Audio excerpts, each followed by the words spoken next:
uma coisa que me chamou muita atenção no Velozes e Furiosos 3, que tipo assim, eu falei, porra, eu preciso assistir esse filme, bicho. Foi o tópico 1 que me fez considerar ele o segundo melhor da franquia, que é basicamente nada mais nada menos que o tema principal do filme, o Drift. Eu vou estar falando disso mais pra frente. E cara, eu tenho uma história longa com Drift. Eu não sei fazer Drift na vida real pra começo de conversa. Eu mal sei dirigir na vida real, tá ligado? Mas tipo, em jogos, mano, sempre, desde que eu descobri que dava pra derrapar o carro, eu sempre gostei de fazer isso, tá ligado? Eu comecei lá no Asphalt Nitro que eu jogava no meu Galaxy Win. Pô, era muito massa derrapar o carro. Eu nem fazia ideia do que era Drift naquela época, mas tipo, quando eu descobri o que era Drift, eu falei, cara, que massa, mano, que massa, tu é doido. Desde sempre, eu sempre fui apaixonado por Drift. E eu vim começar realmente a entender melhor essa comunidade do Drift e tal, a jogar jogos mais focados em Drift mesmo, tipo Forza Horizon, que tem uma gameplay mais realista, o Assetto Corsa, que cara, eu sou uma negação no Assetto Corsa, mano, mas é muito massa tentar fazer Drift lá. O Need for Speed e tal, eu comecei a entender melhor como é que funcionava o Drift. E recentemente eu assisti o filme Velozes e Furiosos 3 e cara, foi um prato cheio pra mim, mano. Ah, por falar nisso, se você aí que tá assistindo esse vídeo conhece outros filmes de carros que são muito bons e são focados em Drift, por favor, comenta aqui que eu quero dar uma olhada. Eu quero assistir, sério mesmo. Eu não conheço muitos filmes bons de carros que tem foco mais em Drift e tal, em tandem e coisas relacionadas a derrapar o carro mesmo, tá ligado? Então eu quero ver, se você conhece, comenta aí que eu vou dar uma olhada. Eu quero ver boas histórias e quem sabe eu não trago um vídeo aqui no canal com algum tema que vocês comentaram aí, né?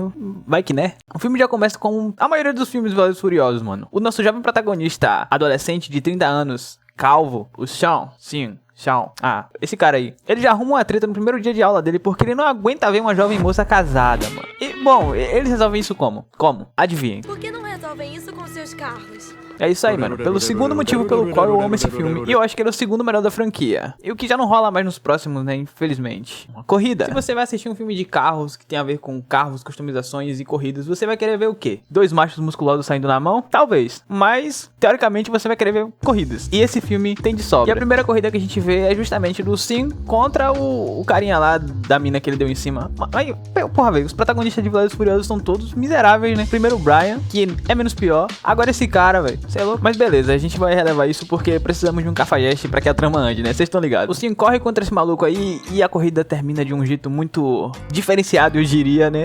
Ele capota o carro e vai todo mundo pro hospital.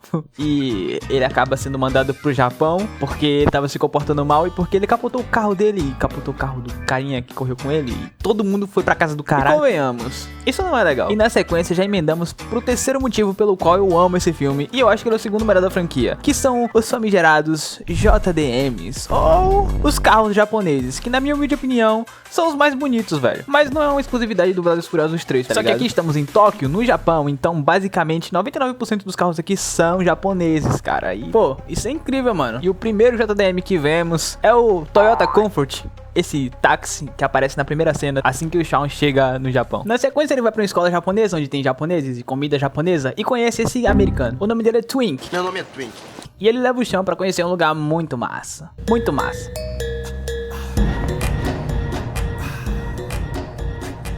E o Sean, como um verdadeiro cão farejador de casado, já vai logo se engraçar com essa mocinha aqui, ó, a Nila. E ele é namorado do DK, que digamos que não é uma pessoa tão legal, né? Ele só é sobrinho de um dos chefes da Yakuza. Então imagino eu que não seja uma boa ideia se meter com esse cara não. Mas como o Sean, além de um cão farejador de casadas, também é um cão farejador de problemas, ele vai e se mete com o cara. Simples assim, o cara é maluco. E quando o DK fala que vai correr, o que é que o Sean diz? Então vamos correr.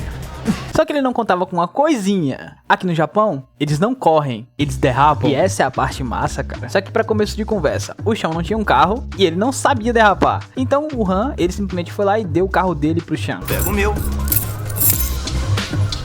E bom, imagino eu que não seja uma boa ideia você dar um carro pra uma pessoa que não sabe fazer drift em um lugar apertado, cheio de pilastras e vigas, não é? Pode acontecer isso.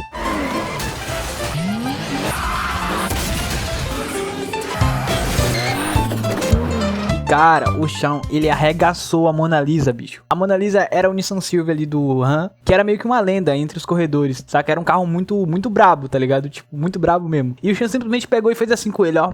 E no dia seguinte, quando o Sean tá saindo da escola, temos essa cena onde vemos o maravilhoso Mazda RX-7 do Han. Mano, que carro maravilhoso, velho. Cê é louco, carro bonito, mano. E pra fazer drift, nossa, é uma maravilha. Cê é louco. Eu conheci esse carro no Need for Speed Heat. Eu tinha um certo preconceito com ele, mas depois que eu comprei esse carro e comecei a jogar com ele no jogo, eu me apaixonei. Depois disso, todos os jogos de corrida que eu peguei pra jogar, meu carro principal ali, pelo menos quando o assunto é drift, sempre é o Mazda RX-7. Eu gosto de usar ele no Forza, eu gosto de usar ele no Need for Speed Payback, eu gosto de usar ele no Aceto Corsa. Mano, eu gosto de usar ele em todos os lugares que forem possíveis. O Sean destruiu completamente a Mona Lisa do Han, né? E bom, pra pagar o prejuízo, ele acabou fazendo alguns servicinhos pro Han, como entregar coisas e cobrar coisas. E temos algumas cenas legais aí dele dirigindo o RX-7, né? Só um detalhe. Como a imagem do Sean ficou ligada à imagem do Han de certa forma, né? O Han, ele decidiu dar um carro pro Sean, mano. O Evo vermelho é seu. Que massa, velho. Ele deu um Mitsubishi Lancer Evo 9 pro Sean. E o Sean começou sua árdua tarefa de aprender a fazer drift. Temos uma cena muito legal aqui dele fazendo drift num porto, onde ele bate, acerta,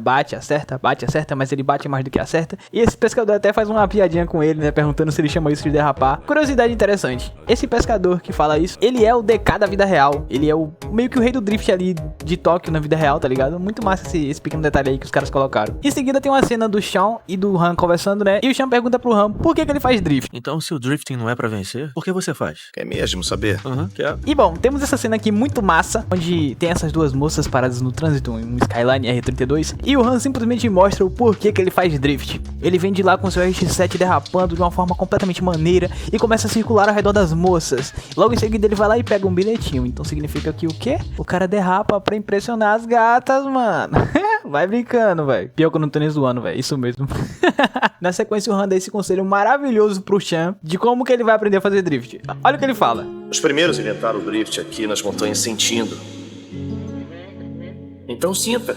E eu sinto o shadow no meu... Ele fala pro cara simplesmente sentir. Então, é isso aí, tá ligado? Só vai e faz que você aprende. Basicamente foi esse o conselho que o Han deu pro Sean aprender a fazer drift ali. Então, meus treinos lá, ele corre com o Han, tem alguns tunnels e muito massa, tá ligado? É muito massa essa parte toda, porque, cara, velho, é o puro suco do drift ali, mano. Você é louco. Tem até uma cena que o Sean corre no estacionamento com um dos carinhas lá que anda com DK e, pô, olha aqui um carro muito massa, um 86. Pra quem assistiu o Initial D vai pegar referência. Pô, mano, por conta de algumas coisas aí, né? Nada demais, tipo... pegar a mulher do próximo. O DK, ele acaba pegando o chão e quebrando ele todinho, mano. Ele tá mostrando, cara. Talvez seja bem feito. Talvez não. Mas talvez sim. O Han até fala isso pra ele, né? O que esperava? Além de brincar com fogo, você jogou gasolina. Então, pô, quem somos nós pra dizer que o DK tava errado? Embora ele estivesse, né? Bom, na sequência, o DK acaba descobrindo que o Han, ele tava fazendo negócio sem a permissão do tio dele, né? Que é o chefe da Yakuza. E no meio de uma perseguição, o Han acaba indo de arraste. Por outros motivos, mas ele morre, basicamente. E assim vemos o fim de um dos carros mais maneiros que já apareceu na franquia. E entre aspas, o fim de um personagem maneiro também, que eu achava um personagem muito maneiro, véio. Então, mano, o Sean, ele resolve colocar um fim nisso tudo. Então ele vai atrás do Kamata, o chefe da Yakuza ali da região, tá ligado? Ele leva um dinheiro ali, só pra ter certeza de que ele não vai ser morto. E propõe uma solução totalmente pacífica pra todo esse bolo aí com o DK. Você já deve estar imaginando o que é, né, não? Corremos. E o perdedor sai da cidade pra sempre. E mano, essa parte aqui eu achei da hora, tá ligado? Eu gosto dessas cenas assim, onde os caras pegam carros velhos e restauram eles e usam pra corrida e tal. Eles pegam um Mustang antigo do pai do Sean e consertam ele, tá ligado? E colocam o motor do Mona Lisa, mano. Pô, muito massa, muito massa. Eu gostei muito dessa que fizeram aqui. Toda essa sequência de construção do carro, de testes e tudo mais. Pô, isso é muito massa, tá ligado? Eu acho muito da hora, velho. Eles fazem todos os processos e o Mustangão fica pronto e chega no fatídico dia da corrida. Vou falar pra vocês, isso aqui tá muito pique Initial D, tá ligado? Só que numa escala um pouco mais gangster, por assim dizer. Que Initial D os caras é mais de boa, né? O pessoal não tem muito movimento com tráfico e essas paradas, não. Então inicia a corrida e temos esse duelo maravilhoso entre o Sean e o DK.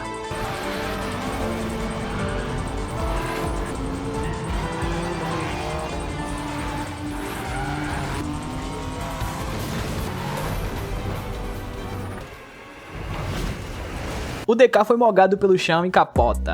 Isso significa que temos um vencedor? O DK, ele simplesmente mete o pé de Tóquio, o Sean fica com a mina que era dele, e agora ele é o novo DK, o novo Drift King. Enquanto ele tá ali no evento de carros, né, no auge da sua fama, aparece um cara dizendo que era amigo do Han e que queria correr com ele. Temos essa cena maravilhosa, com essa música que é mais maravilhosa ainda, mano. Cê é louco, deu até um arrepio aqui, velho. Aunque digan que soy O manoleiro não errou. E o filme simplesmente termina dessa forma espetacular, com aquele gostinho de quero mais. E esse filme foi o segundo melhor da franquia por isso, mano. Tem tudo que eu gosto num filme de carro. Tem drift, tem carros japoneses, tem corrida toda hora, tem personagens legais. Pô, só a trama dele que foi mais ou menos, tá ligado? Mas foi bem divertido de assistir. Mas o que vocês acham, hein? Vocês concordam com o que eu falei? Vocês discordam? Deixem nos comentários aí a opinião de vocês. E é isso, tamo junto.